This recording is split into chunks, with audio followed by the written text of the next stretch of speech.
want to ask you a little bit more about Made Here brick and mortar store. So it's kind of a unique space in the sense that it's not hidden, but it is underground. It's hidden. It's a hidden gem. Yes.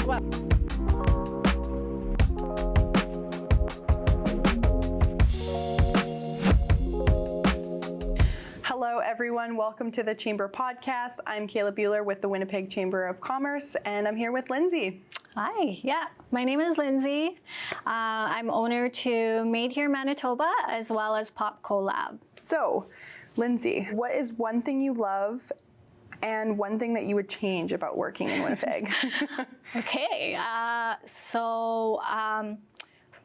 think Winnipeg is a really, it's a small community, it's a small town, small city compared to larger cities. Mm-hmm. So with that, I love the fact that, being able to work so closely with different supporters, partnerships, being able to work so well with different communities and organizations that help with the business, right? Mm-hmm. And one of the things that I think I would change is maybe as a small business, working in the store, it's kind of like finding resources, more resources to kind of help the smaller businesses. I find it's hard. Sometimes you have to spend hours searching for different things, and just having one central place that you can find everything would be nice. The resources to help with small businesses, allowing more creative spaces, whether it's a creative space like Pop or a creative space like Made Here, allowing things like that to be able to get more support in those aspects. Yeah. Mm-hmm. Yeah. And I think that you're right. Community is something that we feel a lot of at the Chamber, and you've been a huge part of the community that we've built. And it's been very cool to kind of see you start at Made Here and then grow into this Pop space and build that community and that community of creators, because we have such a small but mighty community, and it's cool to have you bring all these people together to be able to celebrate that. Speaking of Winnipeg, why do you think it's important for Winnipeggers to buy products from somewhere here in Winnipeg as opposed to some of those big places like Amazon, for example? Yeah, buying from Winnipeg supports local makers, artisans. Essentially, it's a little chain, right?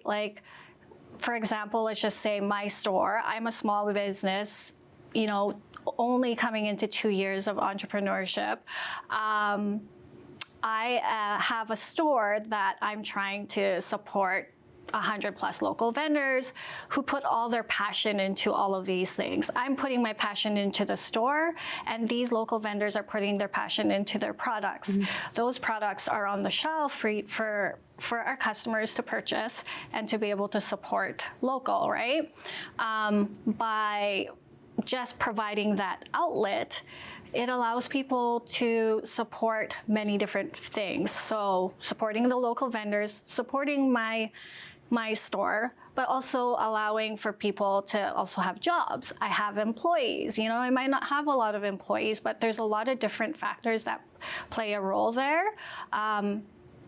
And these things are handcrafted. It's very special. It's very unique. That's not something that you're necessarily always going to find in the bigger chain places that have these produced or manufactured, thousands and thousands at a time, right?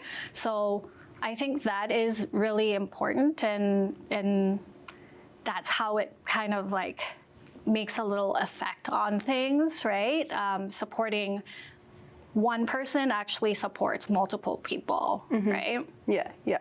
And I think it's also something that you're not just clicking a button and it's this quick thing. You kind of have to think about it a little bit more. Yes. You have to find spaces like Made Here or go to markets, and you can kind of select things that are kind of cool and something that you wouldn't typically think of, Yes. but that these makers have come up with, and you're like, wow, that's a really neat idea, which is also very cool. Yes, yeah, it's their creative passions kind of coming out into what they're making, right? Yeah. And I think that's huge, because it's hard to, like you said, like you can't just click a button and be like, I want this, and have that exact same thing.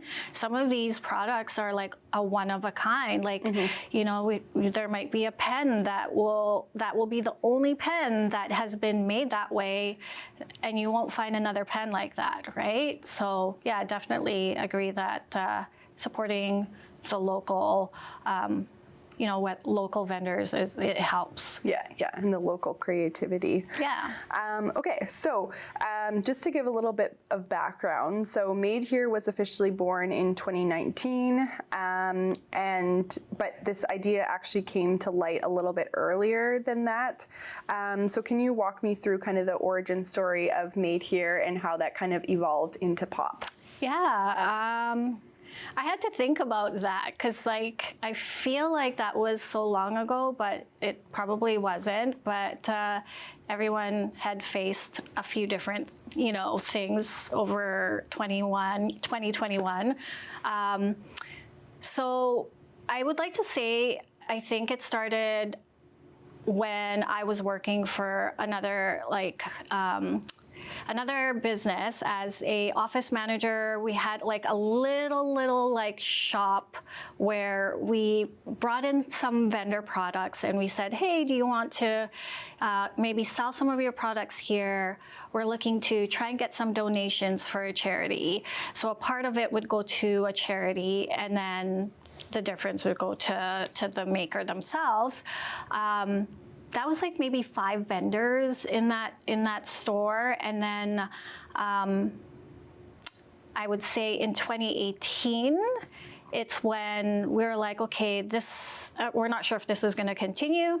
I was actually expecting my first child in that year, and my husband now was the one who said, well, why don't we try and put this into like a little bit of a bigger concept. There was a space right across the hall, and what had happened is he teamed up with a bunch of like, I think there was two makers and a organization, charity, that we wanted to create this space where we could have more than 5 local vendors in a store, have a bunch of local vendors, and then tie in a charity to it, which then that 2018 kind of led to late 2018 is when Made Here officially opened. And I would like to say that that's how it started. And now we are kind of like here where we're trying to still keep it going, just, you know, facing COVID, there was a flood that happened in the store, and I had to close the store down for a little bit. But yeah, I would like to say that that's kind of how it started. And then now we're kind of trending here to me all of a sudden taking over the store, and kind of where we're at right now. Yeah. Talk to me a little bit about that community aspect. I think that that's a really cool initiative, that you kind of had these makers, but it wasn't just about selling their products, it was also about helping an organization. So can you talk a little bit about that? Yeah. I think this organization and the charity that we were trying to help is something that was like really close to the company that my husband was with. He was one of the directors there, and essentially that was something that was very close to somebody within the company. But it wasn't actually just to help the one charity during that first year. Yeah. They tried to help 4 different charities with a goal in mind of being able to donate $20,000 to split between the charities. From 2018 to 2019, we were able to successfully do those donations. So just going out to the makers that came into the store and telling them, hey, we have this concept of a store. We're looking to support these 4 charities and be able to donate to them. Would you be willing to come into our store? And it was a consignment model, right? And it still is for the most part, where, partial of it of their retail sales would go to them and part of it would go to the charity. And that was like a very important initiative for everybody within the company at that time. Yeah. As kind of research a little bit for this episode, we found a quote from your website that's Made Here's mission statement. So it is, we're a community that celebrates local talent and craftsmanship. Each product in our store tells a story of passion and dedication, and we're proud to share these stories with you.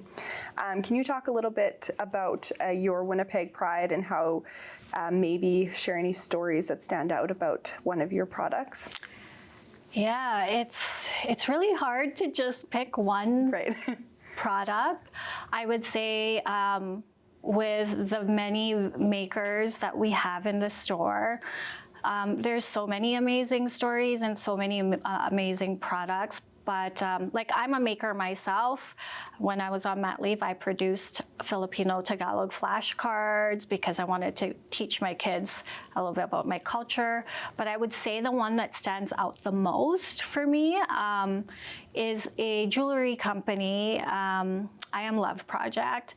I love her mission, their everything that they stand for, how they have this jewelry line that really empowers women, and also the ability to provide jobs and opportunities for other women that it may be difficult to get jobs in, like mental illness, incarceration, all those other things. But I think that is one of those maker products that kind of just like sticks out to me and makes me feel like, I don't know, it just makes me feel really good, because if she's got this and she's able to provide support to all these other amazing women or people and provide job opportunities, that's something that I would like to, follow in a sense of like my store, right? I mean, where can I provide more opportunities? What can I do to provide more opportunities in that sense? So I would say that is kind of one of the stories that really stick out to me. And maybe, like there's also, a woodworking vendor where they're just able to go grab pieces of like unused wood pieces and then hand carve it into something that's so amazing. Yeah. No, those are 2 great examples. And I think I Am Love, like you said, it does such amazing work, and it's such a neat story. And you had mentioned that you actually did a little collab with her, and you have like a utensil set. So what kind of sparked that idea? Yeah, so that idea was kind of like, how do I bring something into the store that we're able to Made Here's trying to focus on corporate gifting. So just a curated gifts. How do we get more of I Am Love into the curated gifts that isn't necessarily just jewelry, that is a little bit more like generic and can go into any gift, right? And I think this is our second batch of getting this collaborative piece that we got from I Am Love. The first one was so amazing. It did so well. It sold out fairly quickly, and then we had to go in for another batch. It's like You saw it, the little cutlery set. Yeah, Like it's like to sleek go. black. It's very cool. Yeah, it's so nice and it's great. Like it's good for anyone, right? Yeah. And that's kind of where that collaboration happened, where I was like, what can we do? What can we work on? I want it to still speak made here. But something that is a little bit more gender neutral that we can work on together. And then she kind of suggested this, and I was like, I love it. I love the idea. Let's go with it. And she really curated it and really made it the way that I was hoping for, and more, you know? Yeah. Yeah, it's definitely a very cool product, and I think great for like corporate gifts, like you were saying. Yeah. Because everyone is missing a spoon at some point. Yes. Spoon, fork. Yeah. You're at your desk and you're like, oh darn. Yeah. Okay, awesome. So for me, when I hear incredible stories like yours, my marketing brain kind of starts running off, thinking of ways that we can kind of bring this story to life. And for people to want to support Made Here and Pop. So can you tell me a little bit about the evolution of your marketing for Made Here and kind of how it's been over the years, any success stories or initiatives that kind of stand out to you when it comes to marketing? Oh, marketing. Marketing for me is that's not like necessarily my expertise of area, but believe it or not, I've been dabbling into it a little bit more just because I have to, right? As a business owner, you can't just like, I can't separate myself from it. I still got to be involved in the process. You know, I think it's really hard to really say how it's evolved from what it was before. Especially with just how everything is this like these days. Like it's Instagram, it's the social thing. Like where do you market? Like what is the best place to showcase your store, right? Yeah. It's been great to see kind of where we started to where we are now. I had someone doing it full time who had a marketing background, and then we started mentoring a student that was working for me, and she was able to take it to a place where I was like, I could just leave this with you and you can do it. Yeah. And then now it's kind of like, there's always so many ideas, and it's like, how do we pick one idea? And my brain's always like thinking, we need to do this, we need to do that. I don't know, but I think that's kind of where I am with the marketing and like what initiatives have worked for us. We find for us, it's been, you know, talking about the store more and the experiences, and not necessarily and talking about the stories about our makers. You know, those types of initiatives have helped a little bit more. Networking is a huge thing, but yeah, like, you know, I still face some challenges with marketing to this day. I'm not gonna lie, it's such a hard thing to keep up with, and again, as a small business owner, you wear many hats, and there are some of those challenges of like, am I doing this right? You know, so yeah, I mean, that's kind of where I am with marketing. Yeah, it's not my background. yeah. But I think that's cool to like hear kind of the growth, because when you first started, and now you're kind of like on some of the reels on Made Here. And so for business owners or small business owners who aren't necessarily, that's not their strong suit either, but they have maybe a single person, their marketing person, who's like, hey, I really want you on a video, or I really want to do this trend. Like, how could you, what would be kind of your tip for that business owner who's a little bit apprehensive to get on the screen, but it's probably important to show their face and kind of highlight the work that they do? I would say the one tip is to just do it. Yeah. Right? It's definitely not something that I was comfortable doing, I would say, 2 years ago, but I've been doing it more and just kind of saying, I have to do it, I still say like, I don't have the time. I try to make excuses.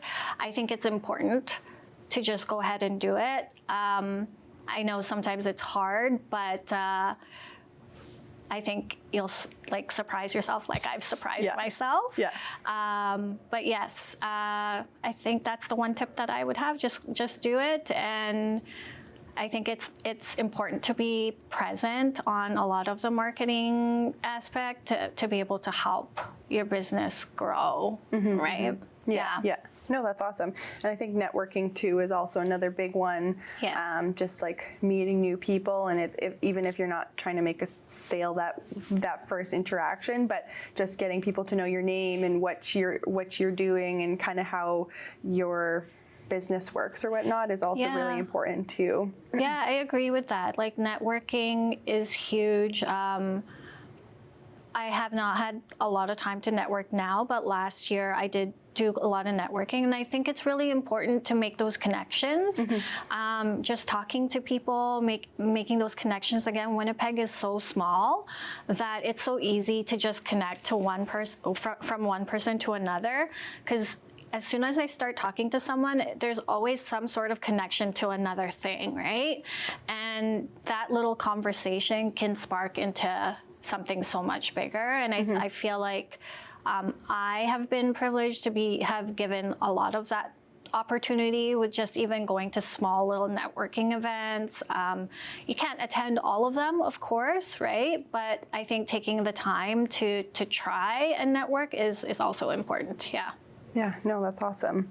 Okay, so zooming out a little bit, I want to ask you a little bit more about Made Here brick and mortar store. So for those who don't know, it's located at 1 Lombard in Winnipeg Square. So it's kind of a unique space in the sense that it's not hidden, but it is underground. It's hidden.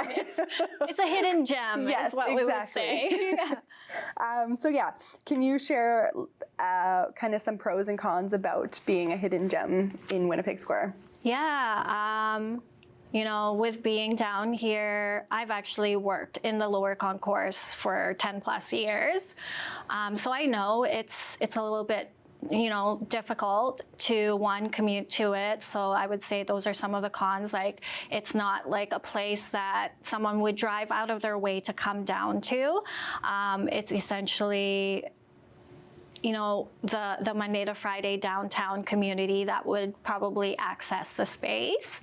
You know, parking sometimes is what kind of makes people step away from coming to the hidden spot. But, you know, the support of the downtown and surrounding area community, with people coming back to work a little bit more now, you were able to see there's definitely way more foot traffic. There's so much things that happen downtown that you probably wouldn't know about if you're not down here. But you know, even if you can't access our space, our hidden gem, we've got like an online website that allows you to access it, and, you know, we can deliver to you type thing, right? But yeah, working down here in this hidden area, I don't think there are a lot of I don't think there's a lot of cons. I feel like there's a lot more pros. I've definitely seen a lot of like growth down here. You know, I think it's community and everybody just kind of talking about it, and exposure about where we're at is a key thing. Yeah, I think that's. Yeah, and you've done a good job at kind of bringing the community together. Like next week you have your pop-up, which is you kind of take up a lot of this downtown area or downstairs space. So can you share a little bit about kind of that market and kind of the thought behind that process? Yeah, so I'm throwing a 2-day local market and mingle.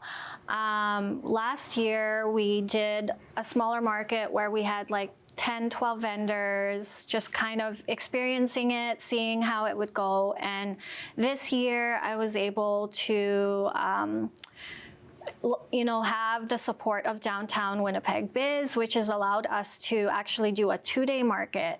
And the reason why I decided on a 2-day market is that sometimes you can't capture everybody on one day. So I did 2 days because I want to be able to support these local makers, not just one day, but maybe 2 days. It's not just the local makers in my store. We're going to have 31 vendors per day. We have the local market and mingle aspect of it, which is like burgers to go by Fairmont. You could get it paired with like a mocktail. We have a scavenger hunt. We're trying to create a full experience and just create something for the downtown community and the surrounding area of people working or living downtown to have something that they can come and do during their lunch hour, especially being in your office for quite some time. It's fun to know that you can go and have a walk somewhere and just like experience a market market mingle aspect of it. But yeah, I think the whole idea with that too was to support the businesses in the concourse as well. As you said, our store is a very hidden gem. We're trying to let people know that we exist. But on top of that, there are other businesses down here that also exist, and we want to be able to let people know that they're here, and then support in any other way as well. Like we'll have a charity aspect that will be present as well. Mm-hmm. No, that's awesome. And a couple of me and my coworkers came to the last one for the scavenger hunt, and it was like you said, like a fun way to get out of the office, kind of experience some local makers, some shopping, break up the day, and then maybe win some good prizes. So it was really fun. So I am looking forward to the scavenger hunt again this year. Yes, we have 2 prizes, a grand prize and a second prize. So yeah, it'll be good. Like it's definitely expanded to 3 sections this year, where last year we had 1 hallway. We have 2 hallways and a banquet room going. Plus there will be the lunch aspect of it, so people can still grab food and shop and sip and do everything. Yeah. No, that's awesome. And I think it's great because there's so much to do, and it, like you said, brings a lot of people to the area to like find out, because otherwise maybe someone might not kind of venture out, but it kind of gives them the opportunity to see it. So for me, it was bringing the community in this area together. Like I said, it's not like some people may not make their way here, but bringing the community together, the high tower, there's so many high tower businesses kind of where we are right now. So just reaching out to those buildings and saying, hey, we're doing this thing. We want it to be all about community. We want your tenants to be able to come and experience this, get them out of the office, have something fun to do, hopefully you're able to attend or communicate it to them, right? So for me, that was important to try and reach out to a lot of these buildings for them to get people over here. I think it's important just because I've worked down here for 10 years and I've seen a lot of like businesses close and open. So being able to do something like this is very satisfying, I would say, right? And the planning aspect of it is one of the things that I also tend to enjoy. It's tough, but I do enjoy it, and seeing the end results is always very rewarding. So hopefully this one is a good one. Yeah, I'm sure it will be. And we'll definitely send a crew down for. Yes. Okay, so for any of our listeners with kind of a secret talent, or kind of something like leather crafting or 3D printing, or they're kind of contemplating whether or not they should set up a shop of their own, what's one piece of advice you'd give a local maker for anyone trying to make their entrepreneurial dream happen in Winnipeg? Yeah, I would say, again, just I think you just need to dive into it and do it. Entering something like that could be very daunting and scary, and I had faced that a lot of times. But I think it's just, if you're very passionate about it and you think like this is what you want to try and do, I would say go for it.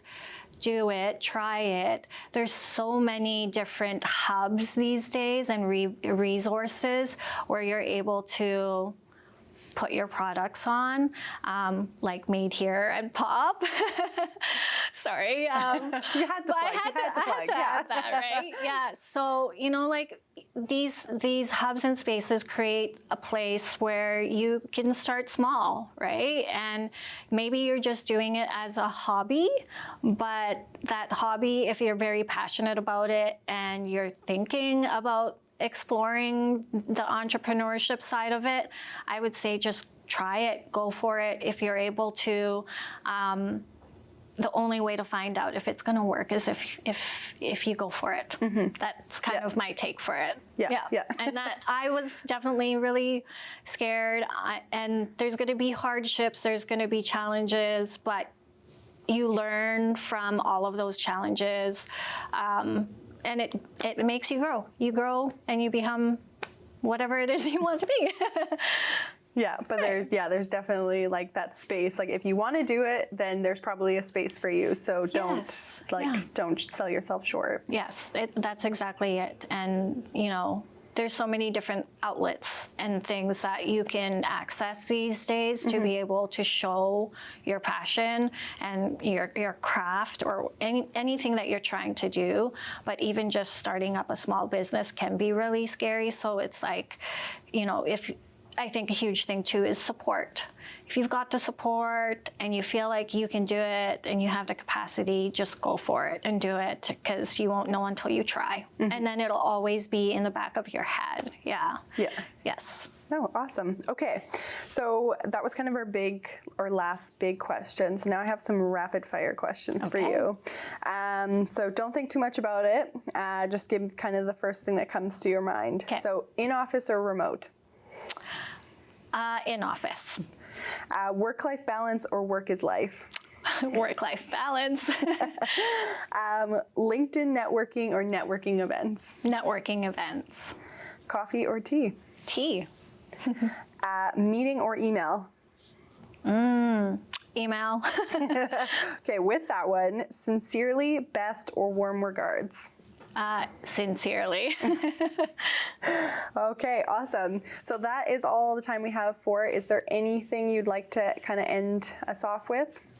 No, I mean, thank you for giving me this opportunity to talk about, you know, myself, the store, and everything. I think that support local and, you know, just go for, you know, as a small business owner, I say, you know, things are not easy, but if you're passionate about it, just go for it. Yeah. That's all I have to say. No, thank you so much, Lindsey, and thank you for sharing your story and kind of that community aspect and something that you at Made Here does really well. It's been really great to kind of chit chat in this place because we've known each other for a long time, so it's nice to kind of sit down and have a conversation, learn a little bit more about you. So for anyone that is interested, in kind of growing their business, they're welcome to join us also at our Small Business Forum on December 11th. It's going to be an evening event from 3:30 to 6 p.m. at Delta Hotel. It will be both a marketplace as well as a marketing forum. So if anyone wants to connect with you on social media or anywhere, where can they find you? Yeah, for social media, it would be at Made Here MB, or if it's in person, again, I'm at 1 Lombard in the Richardson Center Concourse, or you can find us through email, I guess, at lindsey@madeheremb.com.